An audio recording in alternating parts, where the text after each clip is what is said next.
আমরা স্যার শুরু করছি স্যার ইনশাআল্লাহ। জি, ইনশাআল্লাহ। Assalamu alaikum and Eid Mubarak to everybody. Today, I want to welcome all of you to a magnificent live academic session, and our topic is the lethargic procedure for recurrent anterior shoulder dislocation with bipolar bone loss. And our honorable speaker is Dr. G.M. Jahangir, one of the most excellent and pioneer shoulder arthroscopic surgeon in Bangladesh, assistant professor, National Institute of Traumatology and Rehabilitation Center.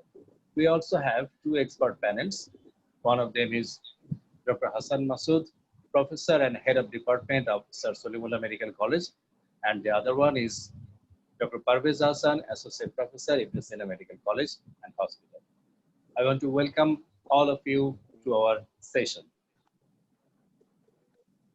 And now we are going to start our session within a few minutes. But before starting our session, I would like to request all of our participants and honorable doctors to ask questions and to discuss about our matters, about our topics, but just after completion of the honorable speaker presentation.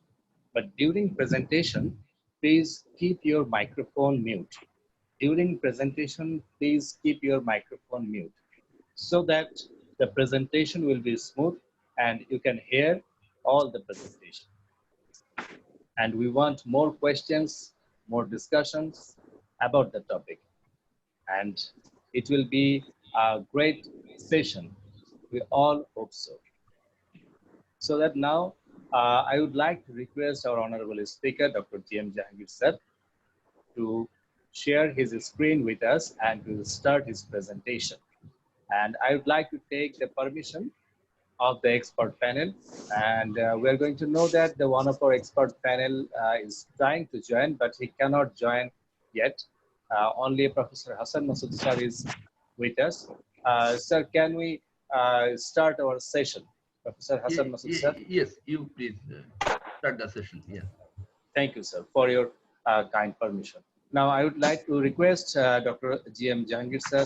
Sir, will you please start your presentation? Thank you, Dr. Tanvir Ashraf.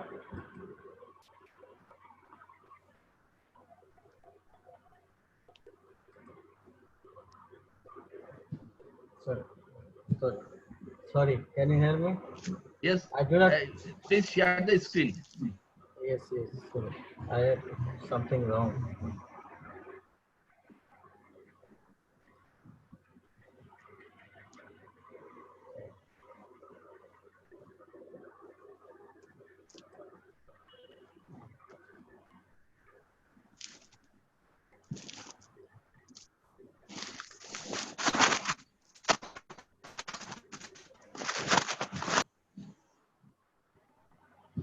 Can you hear and see me?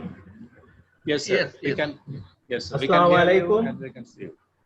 Very good evening, respected panelists and dear colleagues, friends, and participants from home and abroad, and dear moderator.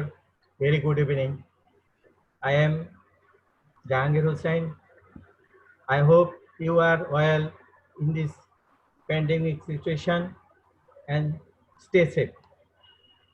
Now I invite you to all the participants, moderator as well as panelists to my topic, that is the lethargic procedure for recurrent anterior shoulder dislocation with bipolar bone loss.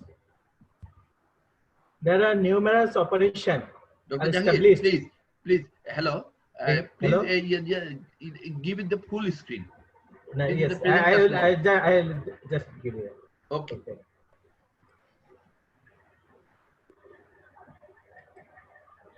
Dear participant, there are numerous operations established for the treating the recurrent shoulder dislocation, but everyone has some advantage and disadvantage.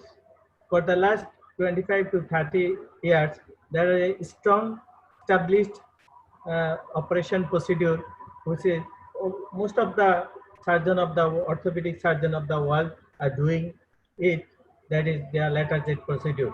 It is the one of the established procedure of the for treating the recurrent anterior shoulder dislocation. If you think a recurrent shoulder dislocation to treat the patient, you think two things. Either it is open surgery or it is arthroscopic surgery. Arthroscopic surgery, that is Bankart repair, and that is open surgery lateral Z procedure. But nowadays some surgeon has started, some surgeon started arthrolateral Z procedure. Now I am going to talk on my topic, that is the lateral Z procedure for recurrent anterior shoulder dislocation with bipolar bone loss. Why I have called it bipolar bone loss? Because when there is recurrent shoulder dislocation, there is bone loss both on the glenoid side as well as humeral side. That is humeral head bone loss as well as glenoid bone loss. This is called bipolar bone loss. So let's see my next slide.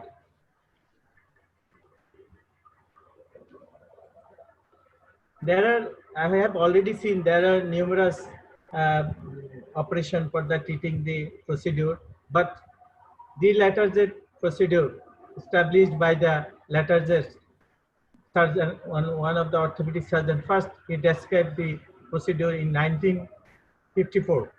He treating the recurrent shoulder dislocation by excision of the coracoid and keeping it to the anterior glenoid rim and fixed with screw. But Helfet in 1958 described the Bristow procedure in which the coracoid process was sutured to the anterior part of the scapular neck through a transverse section subscapular muscle. Actually, Helfet is a fellow or a student of Bristow, and this Helfet named the operation Bristow to remember his teacher Bristow, W. Lauren Bristow. And Mead and Sweeney 1964 and May in 1970 modified the Bristow-Helfet procedure by fixing the bone block to the anterior glenoid rim with a screw. You can see later on what is Bristow, what is lateral edge, what is modified lateral Z, and same. Now what is the indication? Every surgery there is indication, and also lateral Z has some of indication here. The recurrent anterior instability associated with anterior glenoid bone loss greater than 20 to 25%. In this literature, this type of bone loss called critical bone loss. And also subcritical bone loss, in which there is 13.5 to 20% of glenoid bone loss. In this situation, soft tissue procedure like Bankart repair as well as other procedure can be done. And in this subcritical bone loss, there is less recurrent rate of shoulder dislocation. And another indication of lateral Z procedure, that is Hill-Sachs lesion, that is off-track lesion. I will discuss it. What is off-track, what is on-track lesion, I will discuss later on. And other most important indication, soft tissue deficiency due to thermal capsular necrosis or multiple failed soft tissue procedure for instability.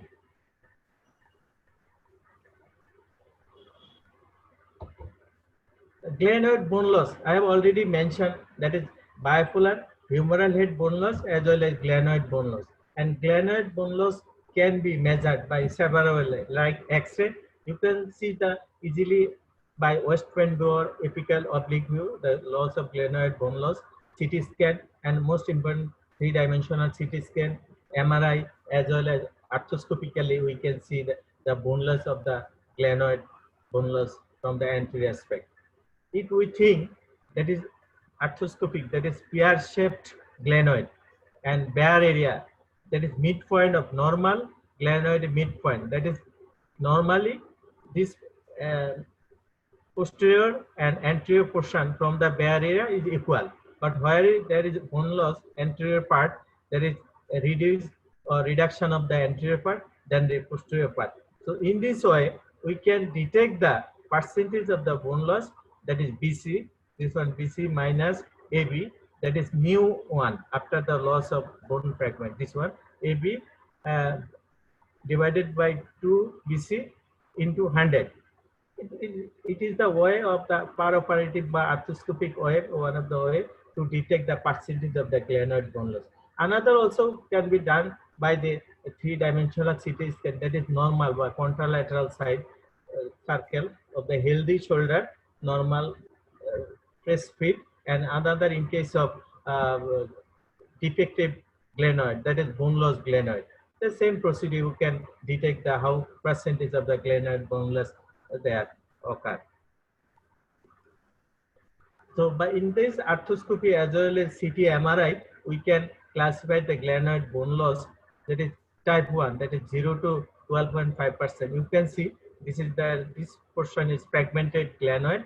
This is the main glenoid, this is humeral head, and this is the in MRI. This is a type 1 glenoid bone loss. And in case of type 2, this portion is fragmented portion of the glenoid. This is main glenoid, and this is also the in case of CT scan there is fragmented of glenoid. And in the type variety, it is about more than 25% glenoid bone loss. That is, it is critical bone loss. Critical bone loss. You can see here that is more than 25% glenoid bone loss. It is humeral head. It is main glenoid, and this is you can CT scan. This is bone loss. So literature, by literature we can see Gapit et al. Reported that glenoid bone loss was 41% of the patient with first-time dislocation and 86% of the patient with recurrent dislocation, which is very important. That is 41% after the initial first-time dislocation and recurrent 86%.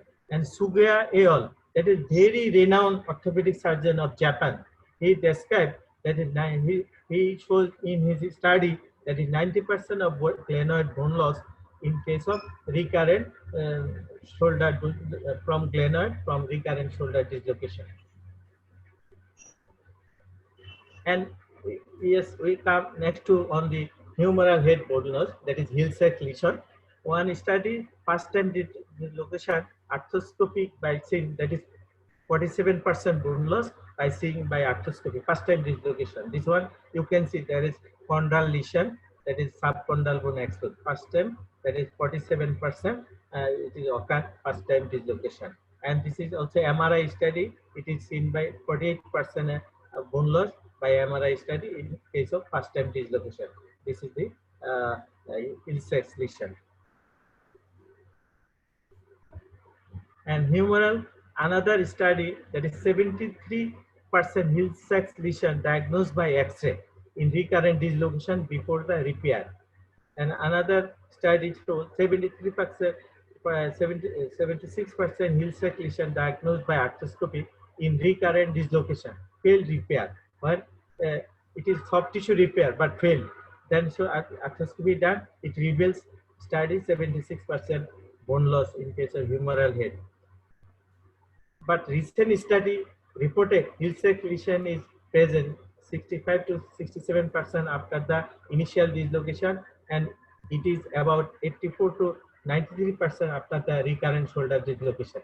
Can you imagine that huge bone loss first time dislocation Hill-Sachs lesion and recurrent dislocation about 93% of Hill-Sachs lesion. We cannot avoid it. We can almost remember it to treat the patient, to prevent recurrent, to prevent patient failure. And significant Hill-Sachs lesion when we do it, Bigliani and Plato showed in his study and described mild when it is 20% of humeral head bone loss, 20 to 40 moderate variety, and when more than 40% of humeral head bone loss, it is severe variety. So in case of treating purpose, when it is more than 30%, it should be treated by either bone procedure or soft tissue procedure or any other replacement procedure. And this Hill-Sachs lesion can be measured by X-ray, CT, MRI, and arthroscopy, as like as glenoid. The arthroscopic grading of, when we do arthroscopy, we can see Hill-Sachs lesion. It is so arthroscopic grading is three variety. Type 1, when it is only subchondral, only chondral lesion there. That is subchondral bone is no, not exposed, that is condyle lesion. In case of grade 2, that is whole of the condyle loss and expose of the subcondyle bone. And grade 3, it is large condyle as well as bony defect. This is, you can see that is a large Hill-Sachs lesion. You can see below that is glenoid, it is humeral head, and this is large defect of the humeral head, that is grade 3 Hill-Sachs lesion. Now we come, there is a bit tricky, this type of glenoid tract or off track, on track lesion. So when you read more and more and you treat the patient, so you will understand and how you will understand what is it, and you will understand how to treat your patient. So the glenoid tract area between the glenoid and the humeral head, while keeping the arm in maximum external rotation, maximum horizontal extension, and 90-degree abduction. This position, you can see. This position, when humeral head lies on the glenoid, in this position, without dislocation or engaging, this is called the tract. That is intact tract. It is a glenoid tract. The Japanese two orthopedicians, Yamato and Ito, clearly describe the glenoid tract, which is on track, which is off track. You can see our next slide. Yes, this is glenoid, and this is glenoid, and this portion usually move with the humeral head. This red portion move within the glenoid. This is called glenoid tract. So in the next second picture, if we think this is Hill-Sachs lesion and this is glenoid tract, that is glenoid Hill-Sachs lesion within the glenoid tract. So there is no displacement or engaging. In the picture third, you can see there is one of the tract, glenoid tract is outside, inside the Hill-Sachs lesion. That is large Hill-Sachs lesion which is inside the tract. So in this case, it is engaging Hill-Sachs lesion, that is off track. When the within the tract, the Hill-Sachs lesion, it is on track. When on track is within the Hill-Sachs, it is off track. That is, this is engaging Hill-Sachs lesion. It is the indication for the treating the patient with lateral Z procedure. So now I come to the most important part of this talk, that is how to operate, how to deal the patient by operating the technique. Usually, first we identify the tip of the coracoid. It is then 3 to 4 centimeter from the tip of the coracoid towards the axillary fold. You can easily identify the 3 to 4 centimeter or sometimes 5 centimeter initially. Then expose the skin subcutaneous tissue and detach by the self-retaining mastoid, and expose the deltoid and pectoral muscle medially, deltoid laterally, and cephalic. When we expose the separating the deltopectoral by retracting the cephalic vein laterally with deltoid and medially pectoral, and then expose the coracoid, tip of the coracoid after excision of the clavipectoral fascia. Then we can keep a moment by retractor just above the top of the coracoid and just below the clavicle. This picture you remember, that is self-retaining deltopectoral retractor in place and exposing the that is conjoint tendon, tip of the coracoid, and a Homan is keeping in between the clavicle and the coracoid. In this figure, when we expose the tip of the coracoid, now we excise the tip of the coracoid just at the base of the coracoid. It is about 2.5 to 3 centimeter. In this figure, you can see that is coracoid, and in its medial side there is attachment of the pectoralis minor, and it's laterally attached to the acromioclavicular ligament. Sorry, that is coracoclavicular ligament. So before excision of the coracoid, we excite the pectoralis minor from the medial side by diathermy, and laterally excite the coracoacromion ligament. When we do patella modification, we keep a 1.5 centimeter of the ligament of the coracoacromion ligament.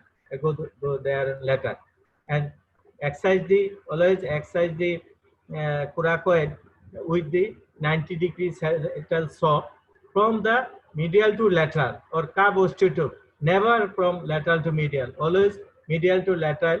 In this view, you can see exercise the coracoid with oscillating saw or curve osteotube from medial to lateral, and keeping a support laterally and above below the clavicle, and laterally just protect the to protect the excision to support. In this view, you can see that is when excision of the coracoid done, its undersurface was decorticated to creating a bleeding surface for healing with the undersurface of the anterior glenoid rim, and then two drill hole in the coracoid process were done perpendicular to the long axis, and keeping the distance usually 8 to 10 millimeters apart. And then subscapular is split at the upper 2/3, lower 1/3 at the watershed line, and because at the lower border there is axillary nerve and vessels there, and the scissors are oriented vertically and open, exposing the underlying capsule, and then put the gel P. You put the gel P to retract the subscapularis muscle. That is gel P. This is a very important. The number one instrument, deltopectoral retractor, self-retaining, then Homan retractor. Then you come to retract the subscapularis. It is the gel P retractor. Next, vertical incision is made over the capsule, just medial to the joint line to expose the joint area. Then again, complete exposure of the anterior glenoid rim. Sometimes we keep a glenoid retractor inferiorly and superiorly, or sometimes superiorly a Steinmann pin is put there to create the surgical area adequate for adequate exposure. Then humeral head is retract laterally with this one Fukuda retractor. This is the Fukuda retractor to keep the place the joint to retract the head laterally. That is Fukuda retractor. And the glenoid labrum and the scapular periosteum are inside, creating a raw area. This is raw area for the fixation of the coracoid process, and glenoid neck retractor are inferiorly. Sometimes this is medially, and sometimes superiorly there is Steinmann pin inferiorly, and you can see there is a Fukuda retractor and glenoid neck retractor. This is the bone portion is here. Is a coracoid process place here for fixation, and this is glenoid retractor, very important for the surgery to keep it clearly. The glenoid, the coracoid is fixed to the front of the glenoid with two screws. You can see here, and closure of the capsule may or may not, and the approximation of the subscapular muscle may or may not. You can see this is a two screw, one here and one here, and head is retracted laterally, and glenoid retractor there. This is, you can see that is, this is a complete of the lateral jet procedure. Sometimes if there is closure of the capsule and approximation of the subscapularis muscle, there is some retraction of the limitation of the external rotation of the arm. This is why sometimes it decide operatively when there is a tightness. You may keep open the do not repair the capsule, or do not approximation of the subscapularis muscle. So, by this lateral Z procedure, why it is more strong, what we get from it, it gives usually triple effect.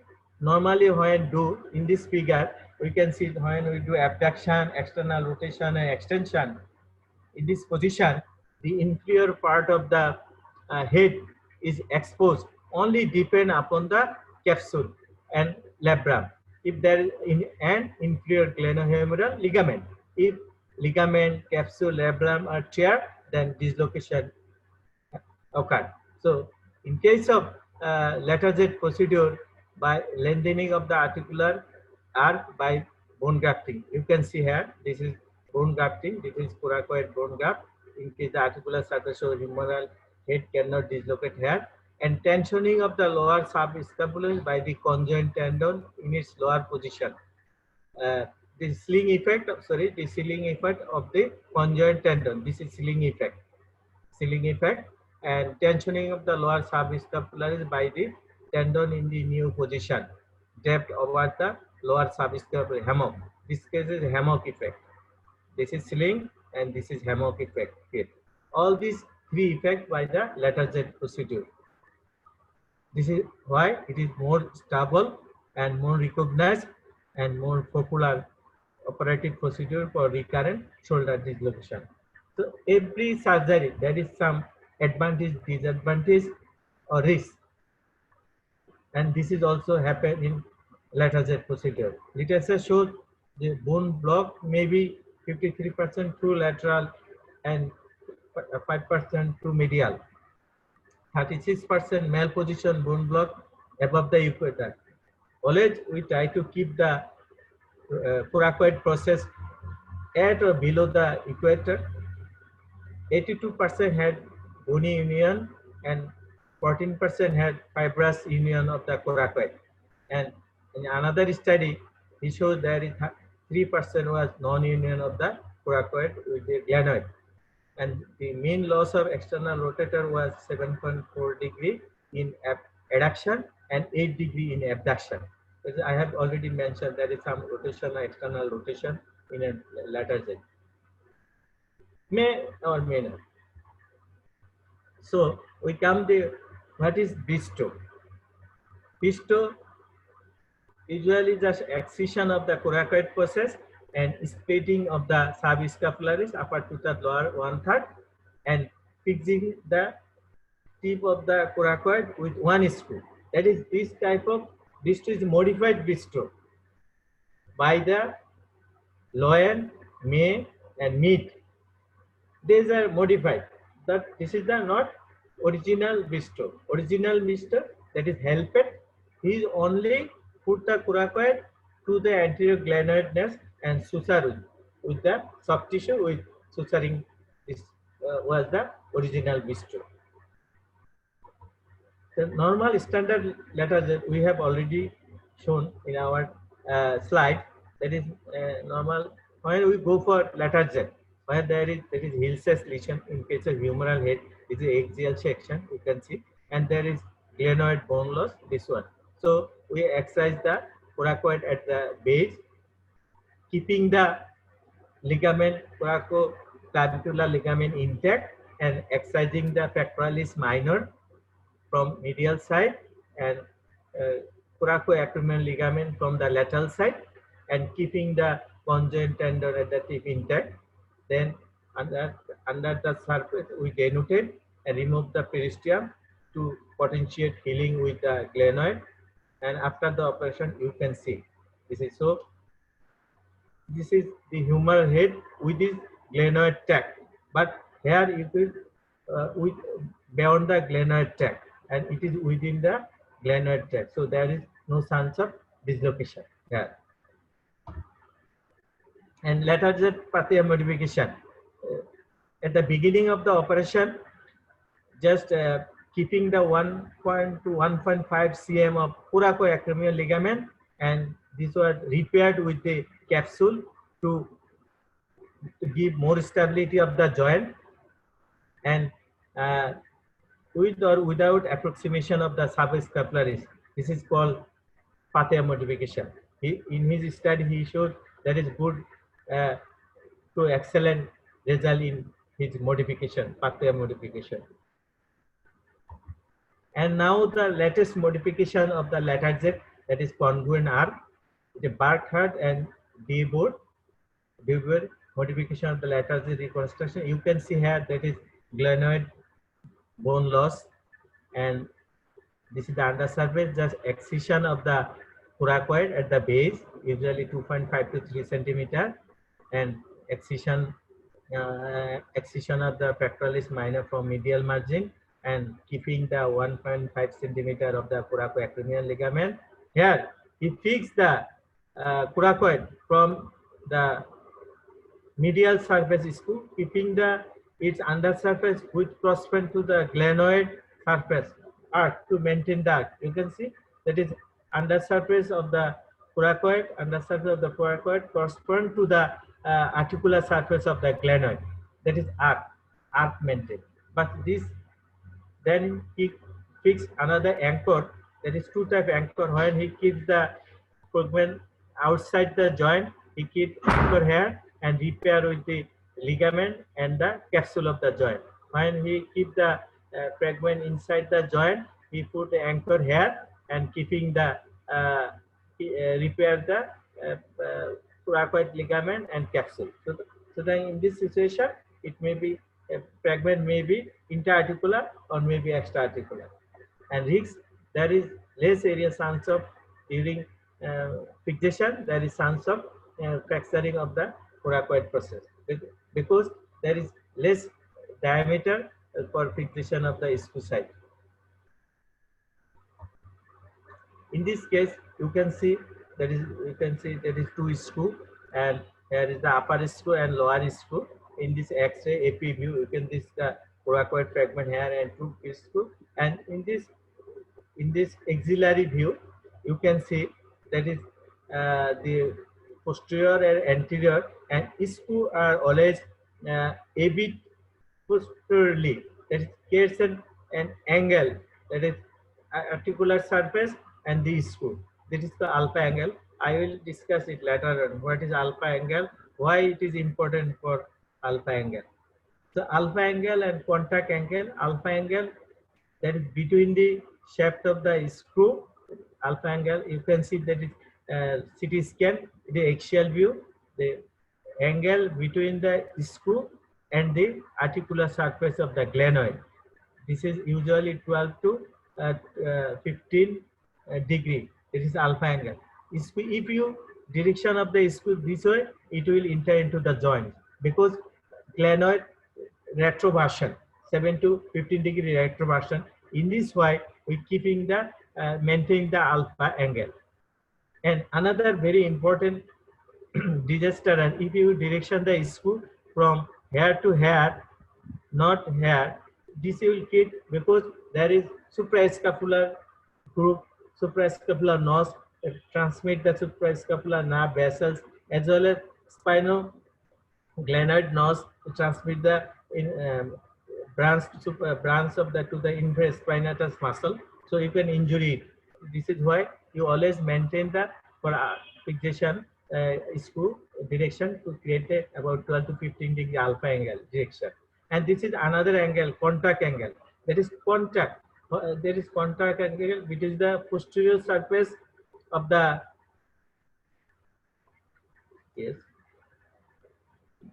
that is posterior surface of the coracoid, this one, and anterior surface of the glenoid. If this angle is contact angle, and contact angle you can understand if the contact angle between the posterior surface of the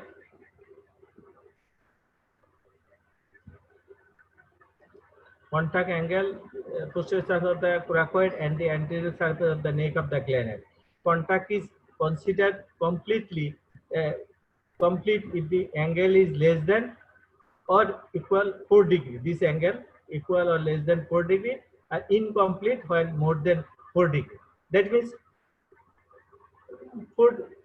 angle so much larger than the 4 degree, that is less contact between the coracoid as well as with the anterior surface of the glenoid neck. So if the space between the glenoid and coracoid is more than 1 millimeter, it reveals no contact exit there. So there is no union between the coracoid process and glenoid. So this is why when you keep the letter Z, we must denote the undersurface of the coracoid to create a good contact with the anterior surface of the glenoid for the potentiate the healing. This will create a more stable letter Z procedure. In another case, it is my failed bankard repair case. We keeping here 4 anchor, 1 bio and 3 titanium anchor. You can see this is AP view and axillary view failed. This is here bone loss, humeral head bone loss, and also there is glenoid bone loss there. And later on, I do it lateral Z procedure for prevention of the dislocation of the patient shoulder. And in this axis, we can see that is good alpha angle is maintained here. That is articular surface. This is here. So I can again create the alpha angle here. That is articular surface and the screw direction. This one alpha angle. Always it should be 12 to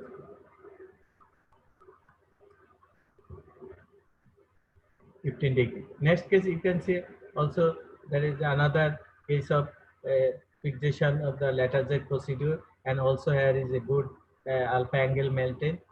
There is a bipolar bone loss here, bone loss here, bone loss. You can see.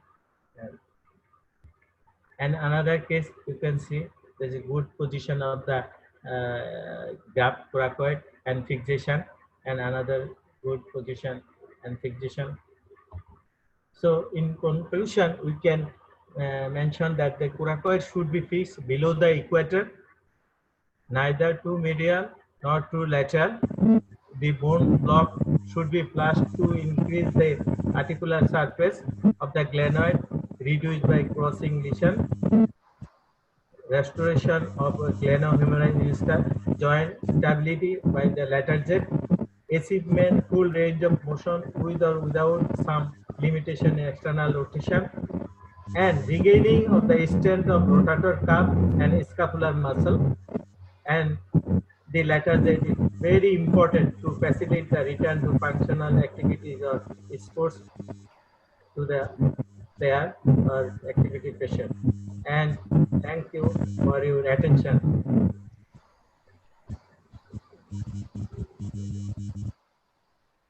Thank you, sir. Thank you for your brilliant and nice presentation.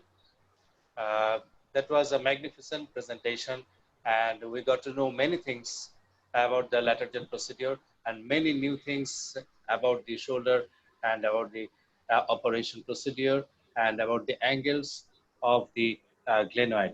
Now, I would like to request our expert panel, Professor Dr. Mohammad Hassan Masud sir. Do you have any question to our honorable speaker? Yes. Thank you, Tanvir, and thank you, Dr.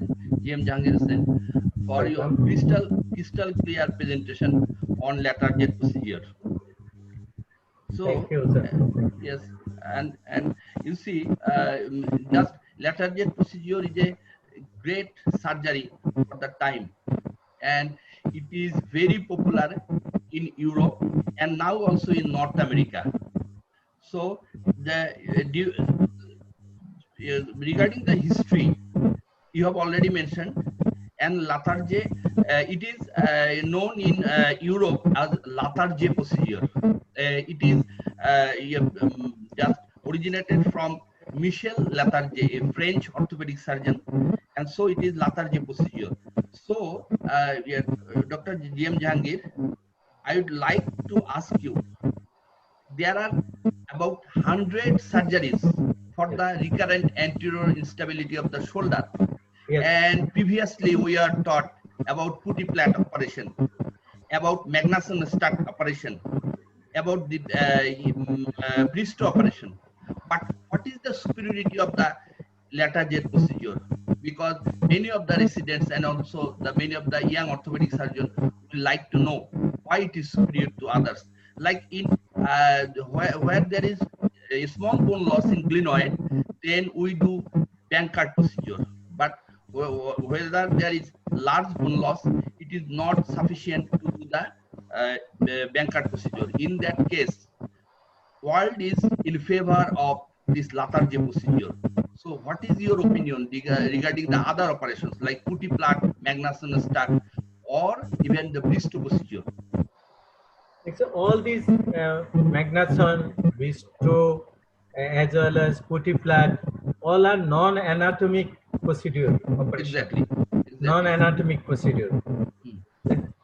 This procedure do not address the, when there is loss of bone, no address the actual pathology.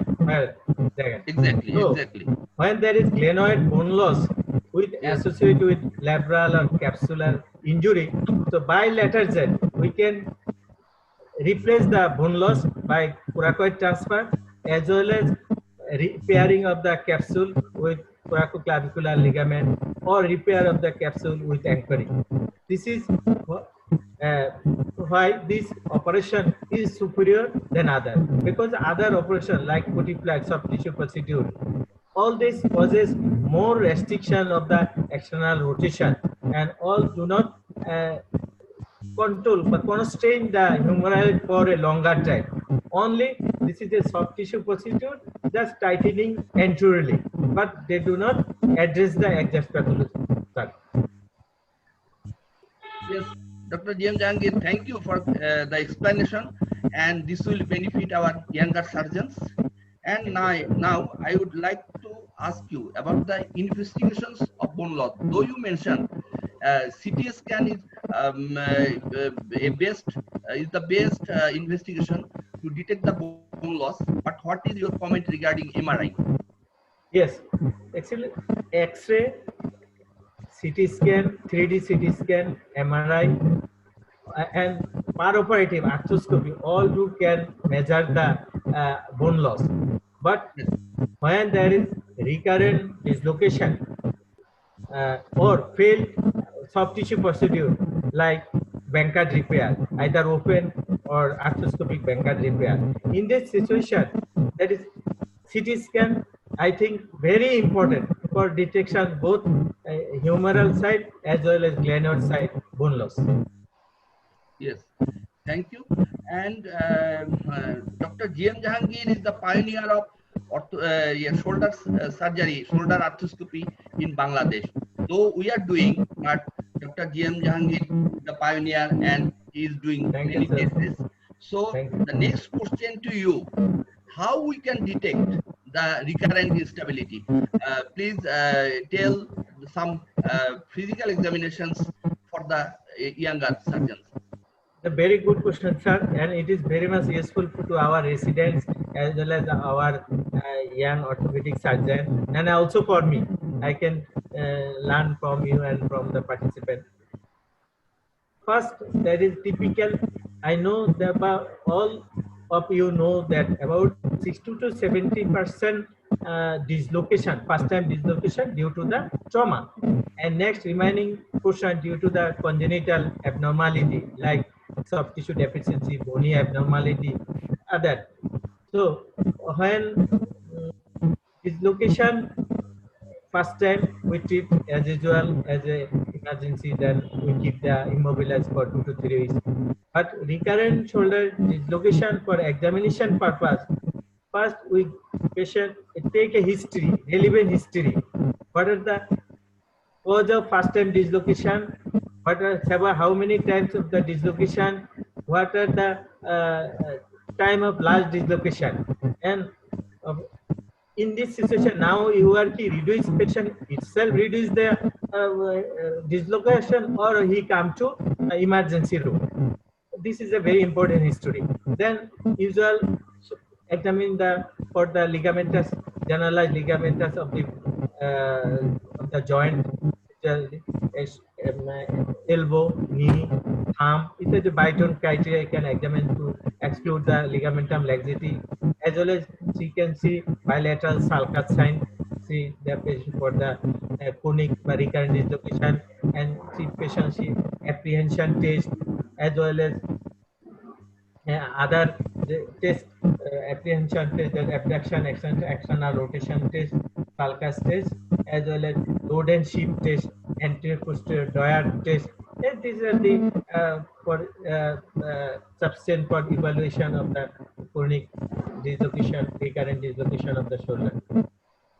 Yes, thank you very much for your explanation. And you have beautifully mentioned about the versions of the lateral jet procedure, like Patti modification, then DBR modification. And now I would like to ask you about the arthroscopic lateral jet surgery, because you have shown the open lateral jet procedure. And what is your take regarding arthroscopic lateral jet procedure? Yes, sir. Now tends to do arthroscopic lateral jet procedure, but it is a mostly high dependent total. It needs total shoulder unit.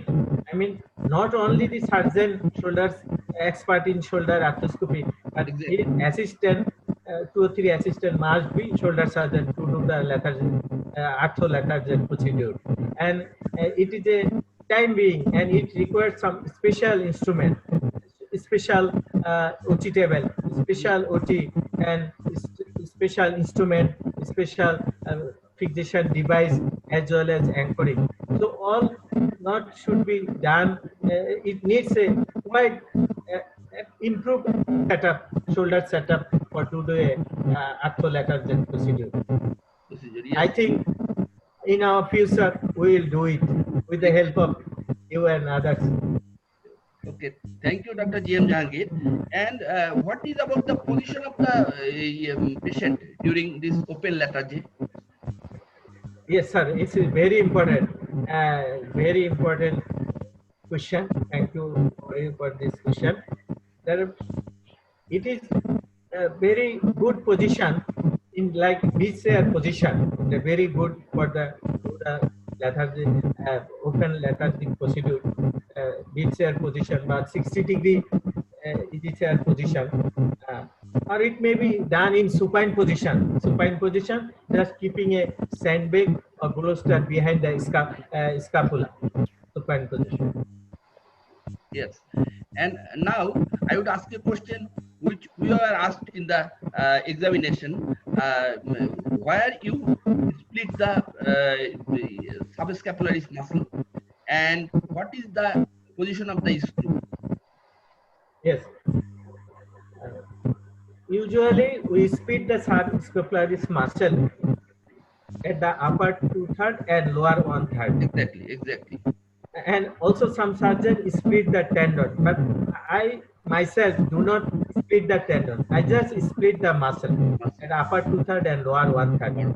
And because this is a watershed line, and in this position, I can easily find out the equator of the anterior glenoid, because my targeting point is with the coracoid below the equator, and it just can also hang at the touch the lower pole or hang the at the anterior margin of the glenoid.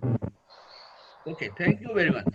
And about the Hill-Sachs lesion, if there is glenoid bone loss and side by side there is Hill-Sachs lesion, should you do anything for this Hill-Sachs lesion, large Hill-Sachs lesion? But in case of when Hill-Sachs lesion by X-ray or CT scan or MRI, if I think it is only 30% or less, then I only do lateral jet procedure. In case of it is active person, very sporty contact expert person, I go to open lateral jet procedure only. But if the patient is not contact athletes or not so active patient, but only official job, in this situation I go for with less amount of glenoid with or without glenoid bone loss. I go arthroscopic Bankart repair with Ramplichas procedure. Ramplichas procedure. Yes. That means infraspinatus fixed with the Hill-Sachs lesion. Definition. Okay, thank you, Dr. G.M. Jahangir, for very elaborative explanations, and this will benefit our residents and also us. What is the rehabilitation procedure for the latter jet? What is your Yes. rehabilitation protocol? Yes, it is very important because every surgery, orthopedic surgery, needs a post-operative rehabilitation. It lateral also within it is not exception one Yes. because coracoid as well as glenoid, anterior glenoid, to heal it needs about 3 to 6 months healing. Only healing within 3 months, associated with less time to become a person active or profession or sports related rehabilitation.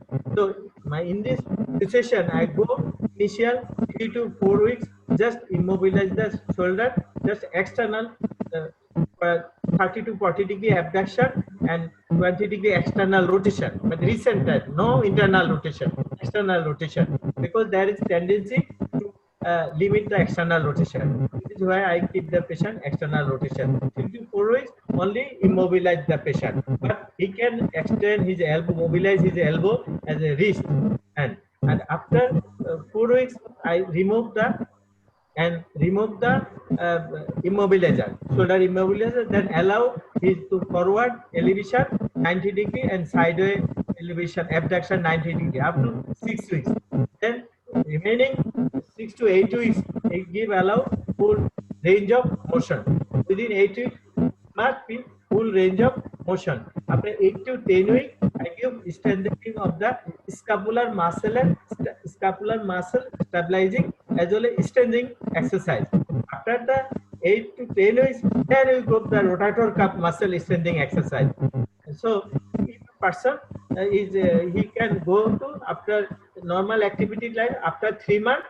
If he is a person of contact sports by active person, then he will go to his job at the 6 to 9 months, 6 to 7 months. Okay, Dr. Jahangir, excellent.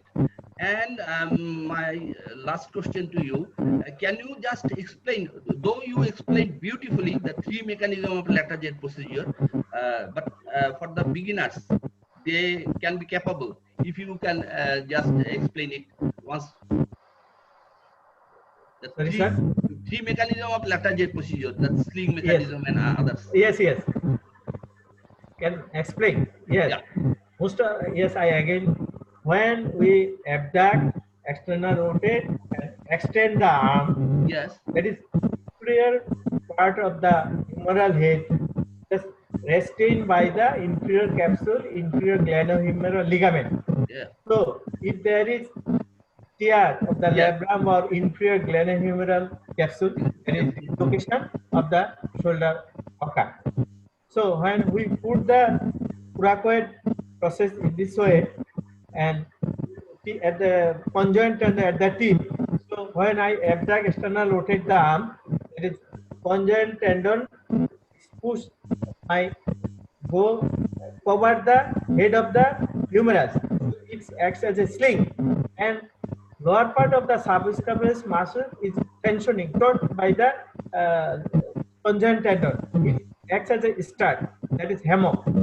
So as well as glenoid surface increase the anteroposterior glenoid arc surface. So three effect by the lateral jet. Number one, it increase the bony surface area. Number two, it increase the sling effect. Number three, it acts as a hammock effect. So in Okay. this situation, it prevents the shoulder dislocation. Thank you, Dr. G.M. Jahangir, for your elaborative presentation and elaborative explanation. And I would like to transfer to Dr. Tanvir. There are some questions in the chat box. So, Yes, sir. can you, Thank you very much. It was a brilliant interactive session, and we got to know many things from both our expert panel and our speakers. So thank you very much. And now I'm going to ask the questions that we have in our chat box.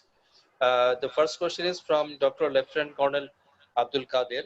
arthroscopically it is difficult to measure the percentage of bipolar loss practically that you shown in the slide. Is there any other easy procedure to measure the bipolar bone loss for taking decision for lateral jet procedure? Yes, thank you, Kader. Arthroscopically, it is one of the process of measuring the bone loss by uh, graduated probe from the posterior portal and from the anterior portal.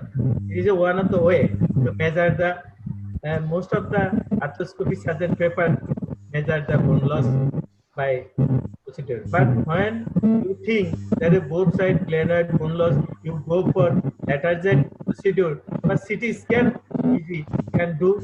But in this situation, you do CT scan of both sides. So as a healthy side, as a reference, and the affected side to detect the how much bone loss. So CT scan is another way, MRI also do in this situation, but you can at a press fit circle, you can do a press fit circle by doing a CT scan. And CT scan is another non-invasive procedure for detecting glenoid bone loss. Thank you very much. Arthroscopically, sir, can you measure this one, sir? The engaging Sorry. procedure, sir. Arthroscopically, sir, can you measure by engaging the Yes. bipolar bone loss? Yes, in case of arthroscopy paraoperative, and you just not just remove the traction set of the arm, then you just abduct and external rotate it. If it is Hill-Sachs lesion is engaging paraoperative, then when glenoid bone loss is less as well as humeral head engaging, then you go Remplishas procedure, Bankart as well as Remplishas procedure. But there is a chance of recurrence rate. But if do not arrange lateral procedure, you decide to go arthroscopy. So in this situation, engaging, then you go for Bankart and the Remplishas procedure. Sir, I have another question, sir. For give me Okay. some tips regarding the excision and fixation of the screw of the Coracoid process in the Coracoid process. Before cutting the Coracoid process, you make a hole, or after cutting the process, you make the hole and continue the circle. What you do practically? I honest, I am seeing this procedure from since 2008. My training from the France. From 2008, I still doing this lateral procedure and creating hole after excising of the coracoid. And two hole after It is excising. sometimes difficult, sir. No. It is easy. I never drill before excision of that, because after excision I put it Jimmy underneath, then pull the coracoid by two and with two Ellis tissue portion and create a drill hole, horizontally drill hole, get to horizontally. Thank you. Dr. Thank you, sir. Jahangir, Thank you, sir. yes, I do it before the osteotomy. So another question from Dr. Pinku Sen, Tanvir, like there is size of the screw, no? Yeah, the last question is the Pinku Sen. He asked about the size, but I want to ask you, sir, another question that is from Muhammad Rafat. He asked, dear sir, how much glenoid bone loss you address as indication for lateral jet? How much bone loss? Yes, it is when more usually greater than 20 to 25% glenoid bone loss. I think it is a critical bone loss and it is indicated for the lateral jet procedure, coracoid transfer. Thank you very much. I hope Muhammad Rafid got his answer. And now that question that Professor Hassan Masood sir already mentioned from Pinku. Sir, what is the size of screw used? Yes, it is usually I use drill the 2.7 drill bit diameter and use 4 millimeter partially threaded cancellous screw. In our perspective, our patient, I always use 25 to 30 millimeter length screw and 4 millimeter dia. Partially threaded innovated cancellous screw. Okay. Many ask about the postoperative protocol and postoperative. I think you have already mentioned that. Yes. Okay, these are the questions now in the chat box. I want to go to Professor Hassan Masood sir. Sir, is there anything else do you want to ask to Dr. Jahangir sir? Any participants can ask any question. Any participant, if you have any query, you can ask. Any participants?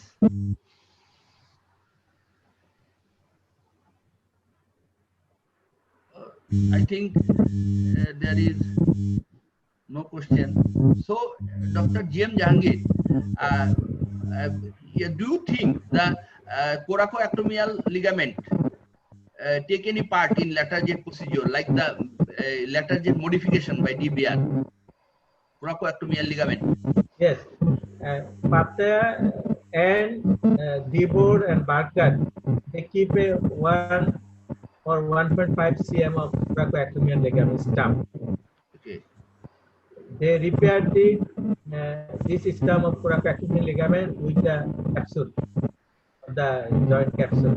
Repair, or sometimes, and they repair this coracoacromial ligament with the capsule by anchoring, putting anchor with the native glenoid.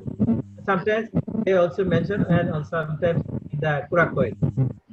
But when it put the anchor with the glenoid, keep the coracoid extraarticular. And another study, they put the anchor within the coracoid, but there is a risk of fracture of the coracoid. In this situation, coracoid is interarticular. Yes. Dr. G.M. Jahangir, and another question about the Latarjet procedure. Okay, because it is originated from Europe, in France, and the Europeans follow it. But you see, decades back, it was popular in Europe and not in North America. They were still using the Bristow procedure, but they now switched over to Latarjet. And in Bangladesh also, many of our surgeons, orthopedic surgeons, do Bristow procedure. So what will you say to them that Latarjet procedure is superior to Bristow procedure? What are your points? In my opinion, actually, latest Campbell, Putty-Platt, even Bristow procedure may retain small, but Putty-Platt no retain in the latest Campbell. Yes, yes, exactly. Bristow Latarjet retain. Yes. And I think because it is a more popular, most established procedure, strong procedure, and so everyone should do the Latarjet, because we are a big behind the other country. Yes. Because they are 25 to 30 years they are doing the Latarjet procedure in Europe, and America now they are doing now Latarjet, more popular operation. Yes. My advice, by my opinion, I think our surgeons should do Latarjet than the Bristow, because it compare Bristow is a bit strong operation than the Latarjet. Latarjet more stronger, stable than the Bristow. Yes. Because Bristow do not increase the surface area, just it like a pillar. When sometimes there is tip of the coracoid may be broken during insertion of the screw. So only soft tissue there. And I have got several referral patient, these two patients. I can reach the coracoid bone, sorry, iliac crest bone gap there. Okay, so if I summarize your points, one is that in Latarjet, there is increasing the surface area by coracoid process, the big chunk of coracoid process. But in Bristow, the small coracoid process do not just enlarge the surface area, one. And another is that stability. Regarding stability, Latarjet is more firm because there is two screw and a bone block, a large bone block. Okay? Yes, Dr. Jahangir. And another that when to give yes, coracoactomial ligament. This gives another stability, and another one is that when you put 1:2 to this small coracoid process in Bristow, sometimes it is broken. So it is another point. Disadvantage. So these are the points. So lateral jet is popular even in your neighboring country like India. Everyone is doing India. lateral jet except one or two old surgeons. Okay. Except Bangladesh, all country exactly. are yes, all orthopedic surgeon are doing lateral jet procedure. Yeah, exactly. So any resident or any Participant, participant? Zahid ভাই কোনো প্রশ্ন আছে? Sir, there are one more question. Yes. Chat box from Rashidul Islam. What are the nerves that may injure during Bristow lateral jet procedure? But the nerve injury, maybe yes, there may be lateral jet procedure chance of injury of the musculocutaneous nerve because it enters the muscle tip of the about 5 centimeter below the tip of the coracoid process from medial side to the coracobrachialis muscle. So when you exercise and retract downward the coracoid, you should be careful about the injury of the musculocutaneous nerve. And you can easily identify there is yellowish or patch of fat over the musculocutaneous nerve. If you overpull the coracoid outside your bone, then there will be chance of traction injury of musculocutaneous nerve. And another injury, if you split the subscapularis muscle just below the lower part, in this situation, there is chance of axillary nerve of neuropraxia or injury. There are two nerves, the musculocutaneous nerve and axillary nerve. So it is very important. Sorry, another important, Yes. when you put a larger screw to fix the coracoid, it may injure the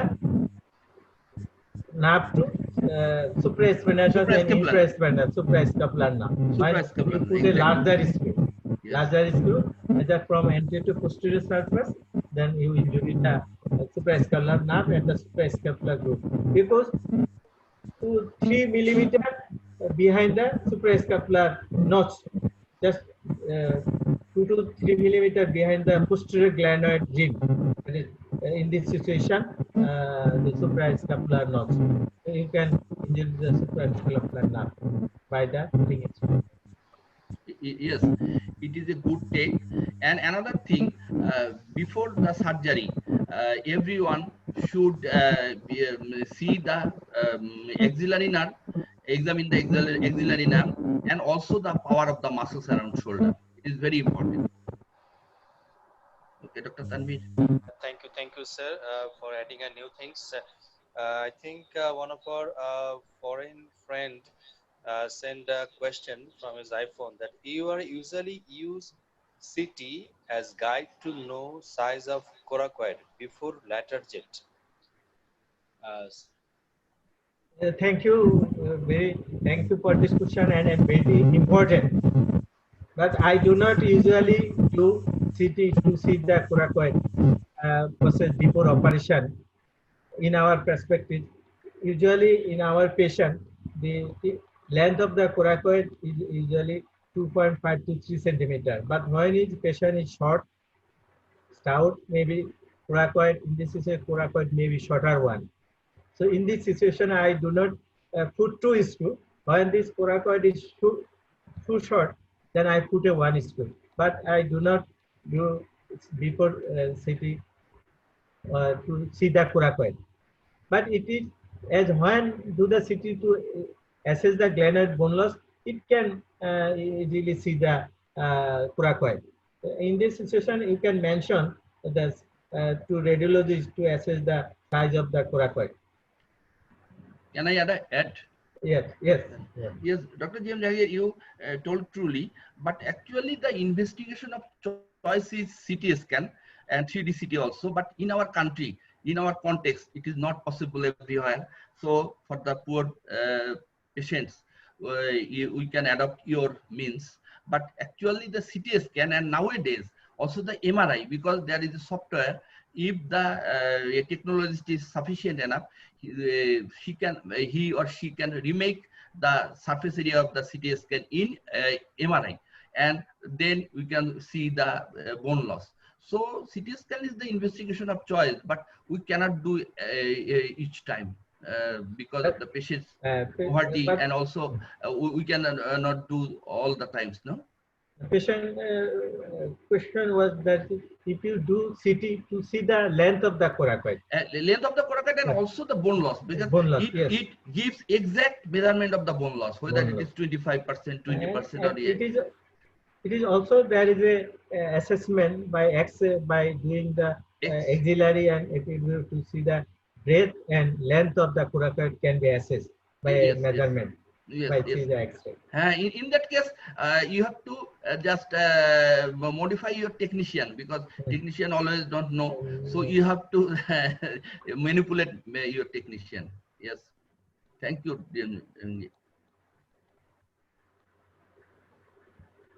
CT scan. What is the end result of this CT scan? Should we do CT scan before operation, not only for the coracoid purpose? Pardon? Should we do CT scan before operation, before lateral operation? For not only for coracoid, for also the Hill-Sachs lesion also, and any problem in the glenoid. Yes, CT scan. CT scan when there is recurrent disc loss, you suspect in your normal X-ray there is bone loss is severe. You cannot assess by X-ray. Then CT scan do how much glenoid bone loss you can, as well as humeral head bone loss. When humeral head bone loss 40% of the surface area, you can think other bone grafting from the iliac case, morcellized bone graft, or maybe need allograft. So in this situation, you can do the CT. When suspect there is large Hill-Sachs lesion, large glenoid defect, this situation you can do CT. Sir, you already mentioned in your presentation that sometimes in case of failed Bankert lesion, you are doing the lateral jet procedure. Yes. If it's not the titanium screw in case of Bankert repair, then how is it possible to insert 2 more screws in that part of glenoid? Is it little bit difficult? Because no, there is no disturbance by the anchor to put the screw, because sometimes we put the anchor near the articular surface of the glenoid, near the articular surface, but its length is 1.6 to 2.7 millimeter length anchor, but we put the screw in the anterior surface of the glenoid rim, and direction from anterior to posteriorly with 50-degree angle, 12 to 50 degree. So anchor should not disturbing the putting the coracoid fixation screw. We will fix the coracoid with the same plane of the glenoidal rim. We will put it just a little bit above to the glenoid rims. No, we keep just a plus or correspond to the articular surface. If it overhang, that means more medially, more laterally, it creates the head friction and leads to osteoarthritis. And if it's put too medial, then there is no congruity or articular surface is maintained. So recurrent should be dislocation may occur. So it's just plus or just reset at crossband level. Usually there is 2 to 5 millimeter crossband only. Thank you, sir. Thank you very much. Sir, one more question. I cannot recognize name as because of it is written in Arabic. That maybe he is our foreign faculty. I just uttering his question: if during later jet coracoid part fracture happen, what possible solutions are? That means that during operation, if the coracoid is fractured, then Yes. what? This is a very good question. Thank you for this question. When there is broken of the coracoid, in this situation, I think I always backup support. I will put a iliac crest graft. If there is glenoid bone loss and with coracoid fracture, this situation I put a iliac crest graft in the glenoid as well as conjoint tendon anchoring the coracoid iliac crest bone graft. Can I understand? If coracoid is broken, I take a graft from the iliac crest and fix it with the two screw and the conjoint tendon from the fractured coracoid I fixed with the iliac crest graft with the anchor. Fixed it. It's like a coracoid transplant. Yeah, thank you, sir. That was a brilliant technique. I was with Sangit sir, one of the cases, and I take scrub with that case, and I saw that, and that was a magnificent technique. I was a little bit afraid, sir, what is happening? Sir, tell me, just watch. And then I saw it was an excellent. It was an excellent procedure, sir. I want to ask you one more question. That is from Pinku, Dr. Pinku. He asked how we can release pectoralis minor insertion easily. Yes, pectoralis minor is usually from attached to the medial margin of the coracoid and it inserts from the second, third, fourth, fifth rib. I always cut the muscle with diathermy.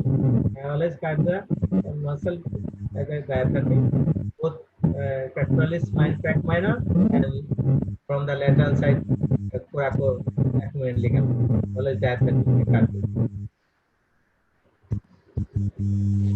Question from our honorable participants. I can see our Dr. Jahid sir. Sir, is there any question from you? Sir, you have to unmute. Really very much pleased to see and learn many things from Dr. Jahangir and Hasan Masood. And really, nowadays is the demand of the surgery later jet. Because in the old time we did Bristow many operations, but now later jet is the Strong. good operation. Stop. I also did one, not more too much. That is why I cannot say anything about this. It is a nice operation, gives good stability. What the Hasan Masood asked and Dr. Jahangir has very nicely explained the good mechanism of good result of the lateral jet procedure. Really, very much thanks to the both the friend and Dr. Tanvir. Thank you very much.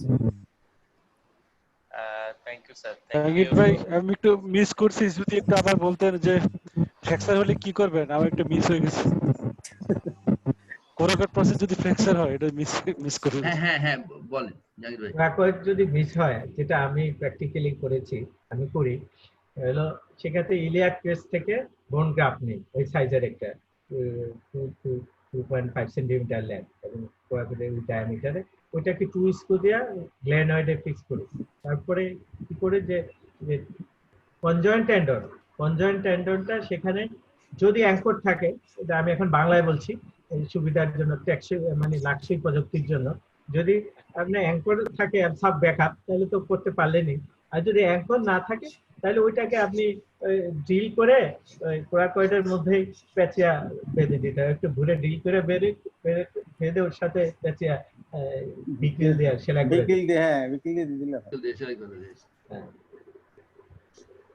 তাহলে just like আপনার সেই coracoid letter জেনে যাবে। Sir, in that case, the rehab will be the same or it will be a little bit different?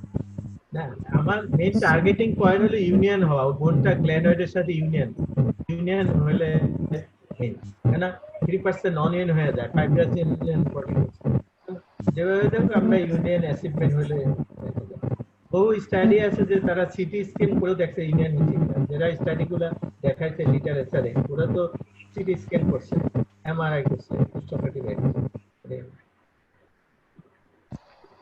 Then the rehab protocol will be the same, sir. Thank you very much, sir. It is a very interactive session. No, sure. Dr. Tanvir, Okay, yes. Next could you speaker. please just announce the upcoming two programs of webinar programs? Naushad, please show that. Yes. Yeah. That is COVID-19 and arthroplasty. Yes. And it is on 13th August, Thursday at 8 p.m. There are one faculty from USA, another faculty from Sri Lanka. These are the two foreign faculties and rest of us.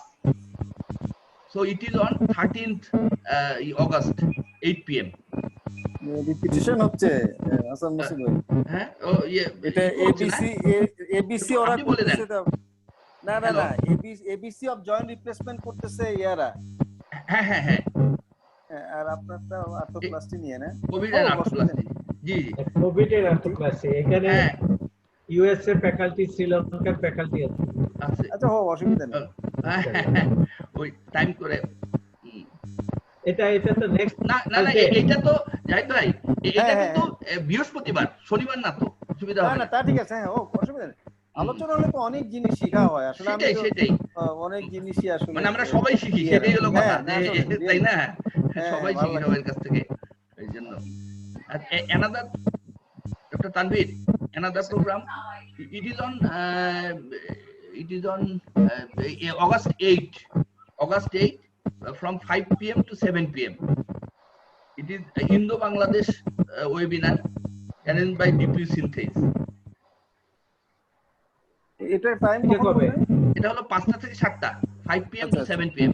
আচ্ছা আচ্ছা on August 8 হুম শনিবার আর কি সুদিন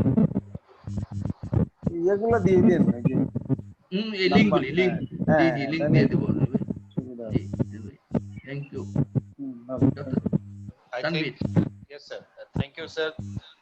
Thank you for these advertisements. I think most of our participants and dear colleagues will join the webinar as because of if we share the knowledge, we will gather the knowledge.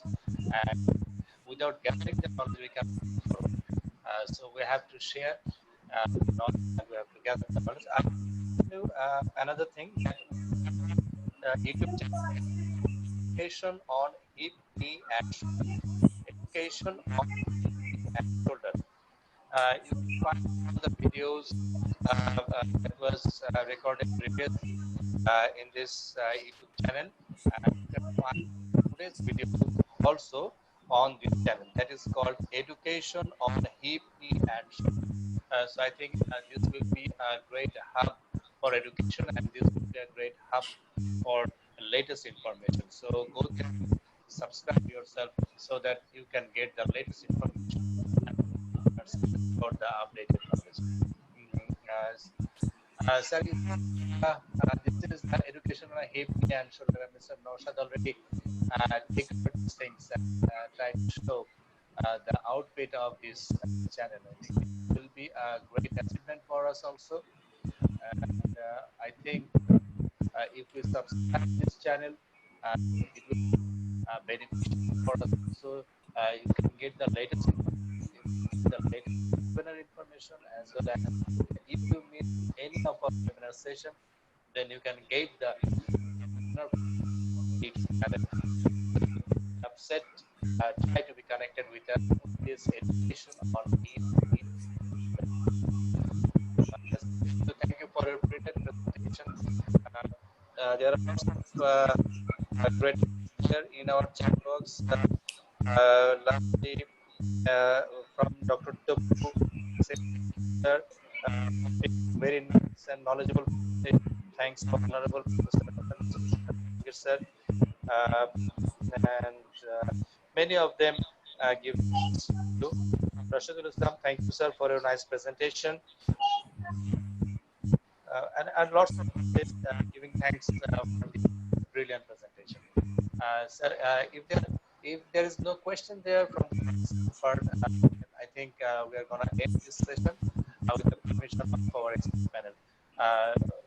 Dr. Hassan Masud sir, can we end our session now? Yes, please. You can end. Yes, thank you. Thank you. Bye. Jack sir, do you have anything to say for our participants or the last moment, last few words from the from James? কে বলবে? মাসুদ ভাই বলেন। না না আপনি বলেন, আপনি বলেন, হ্যাঁ? বলেন আপনি, অসুবিধা নেই। এই মাসুদ স্যার বলে শেষ না ঠিক আছে। এই যে আমি বাংলায় বলে অ্যাকচুয়ালি যারা দেখছে অনুষ্ঠানটা কষ্ট করে শুনছে, আশা করছি তারা অনেক কিছু শিখতে পারবে, আমরাও তাদের কাছে শিখতে পারবো। এবং সবাই থাকার জন্য সবাইকে অ্যাকচুয়ালি ধন্যবাদ। আমরা যারা জাহিদ ভাই, কাদের, দক্ষিণ আফ্রিকা থেকে, এবং যে প্যানেলিস্ট যারা কষ্ট করে এই অনুষ্ঠানটা দেখছেন, শুনছেন এবং আলোচনা করছেন, ইন্টারেক্টিভ সেশনে পরিণত করছেন, এবং আমাদের মডারেটর তানভীর যে সুন্দর উপস্থাপনার মাধ্যমে আমাদের প্রোগ্রামটাকে সাফল্যমণ্ডিত করছেন, এই জন্য সবাইকে ধন্যবাদ। সবচেয়ে বড় কথা, সবাই ভালো থাকবেন, সুস্থ থাকবেন, সে দোয়া করি। ভালো থাকেন সবাইকে। আসসালামু আলাইকুম। আসসালাম, সবাইকে ধন্যবাদ। ধন্যবাদ। Now, I'm going to ask Professor Hassan Masud sir to say something at the end of this. Thank you যে ডক্টর জিএম জাহাঙ্গীরকে যে সুন্দর একটা প্রেজেন্টেশন দেওয়ার জন্য, এবং এই লেটার যে প্রসিডিওরটা আমাদের আসলে সবাইই জানা দরকার, কারণ এই যে শোল্ডার যে ইনস্টেবিলিটি, এটা অহরহই আমাদেরকে ফেস করতে হয় পেশেন্টকে। তো পেশেন্টকে ফেস করলে আমাদের তার জন্য যে হিস্ট্রি ভালোভাবে জানা লাগবে, এক্সামিনেশন ভালোভাবে জানা লাগবে, কি ইনভেস্টিগেশন করব, কিভাবে আগাবো। আমি নিজে না করি, কিন্তু আমি পেশেন্টটাকে একটা ভালো সাজেশন দিতে পারবো যে এইটার জন্য আপনার অপারেশন লাগবে। আমি সিটি স্ক্যানে দেখলাম যে 30% বোন লস, তখন তো আমি পেশেন্টটাকে বলতে পারবো যে আপনার কিন্তু এটা ওই ব্যাংক কাট করলে হবে না, এটার জন্য ল্যাটার যে প্রসিডিওর বা এই ধরনের প্রসিডিওর করা যাবে। এবং যদি এই রিকারেন্ট ইনস্টেবিলিটি না অপারেশন করেন, তাহলে আরো কমপ্লিকেশন দিন দিন বাড়বে, আরো বোন লস বাড়বে, আরো সমস্যা হবে। তো এই জন্য কিন্তু জানা দরকার আমাদের সবাই। তো এই যে যারা রেসিডেন্ট বা যারা ইয়াং সার্জন, তারাও আস্তে আস্তে শিখতেছে এবং আমরাও কিন্তু অনেক কিছু শিখতেছি। সুতরাং এটা একটা ইন্টারঅ্যাক্টিভ প্রসিডিওর, এবং ডাক্তারদের জন্য তো ওই যে ক্র্যাডল থেকে গ্রেভ পর্যন্ত সবসময় শেখার কিছু আছে। তো আমরা আসলে সবসময় শিখতেছি। তো এই যে ওয়েবিনার অ্যারেঞ্জ করার মাধ্যমে আমরা অনেক কিছু শিখতে পারি। কোভিডের এইটা একটা বেনিফিশিয়াল দিক যে আমরা আসলে একাডেমিক ইয়াতে কিছুটা হলেও রিচ হচ্ছি, নাকি বলেন জাহিদ ভাই? অবশ্যই অবশ্যই। হ্যাঁ জি, আমরা সবাইকে পার্টিসিপেন্টদেরকে থ্যাঙ্কস জানাচ্ছি, এবং আগামী যে অনুষ্ঠান হবে সেগুলোতেও যাতে সবাই পার্টিসিপেট করে এবং সবাই আমরা কিছু শিখতে পারি। তো এই জন্যই ধন্যবাদ সবাইকে। তো আজকে এখানে অনুষ্ঠান শেষ করতে যাচ্ছি। তানভীর।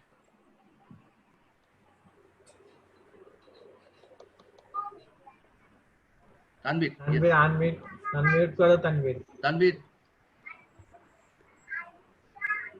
তাহলে তানভীর শেষ করে দেন, আনমিউট করেন। হ্যাঁ, শেষ করে দিতে বলছে আর কি। আচ্ছা ঠিক আছে, ঠিক আছে।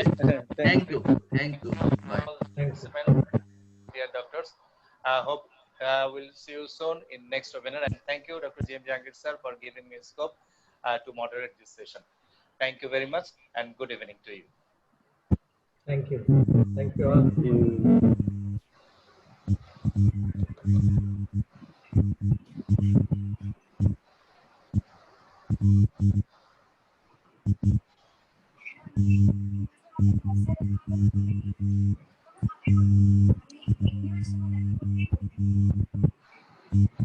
you.